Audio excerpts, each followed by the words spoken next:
સુરતના ગાભેણી કાપડ ચિંદી માર્કેટમાં ભીષણ આગ લાગી। વહેલી સવારે લાગેલી આગે પડવારમાં રૌદ્ર સ્વરૂપ ધારણ કર્યું। ફાયર વિભાગે પાણીનો મારો ચલાવીને આગ ઉપર કાબુ મેળવ્યો।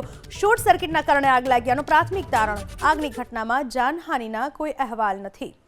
સુરતની આ ઘટના છે જ્યાં ગાભેણી કાપડ ચિંદી સ્ટોકમાં ભીષણ આગ લાગી હતી। વહેલી સવારે આ આગ લાગતા પડવારમાં જ આગે રૌદ્ર સ્વરૂપ ધારણ કર્યું હતું।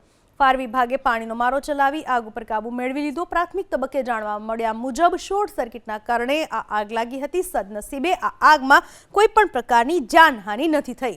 આગે પડવારમાં રૌદ્ર સ્વરૂપ ધારણ કર્યું। ફાયર વિભાગે પાણીનો મારો ચલાવીને આગ ઉપર કાબુ મેળવ્યો। શોર્ટ સર્કિટના કારણે આગ લાગ્યાનું પ્રાથમિક તારણ। આગની ઘટનામાં જાનહાનિના કોઈ અહેવાલ નથી। સુરતની આ ઘટના છે જ્યાં ગાભેણી કાપડ ચિંદી સ્ટોકમાં ભીષણ આગ લાગી હતી। વહેલી સવારે આ આગ લાગતા પડવારમાં જ આગે રૌદ્ર સ્વરૂપ ધારણ કર્યું હતું।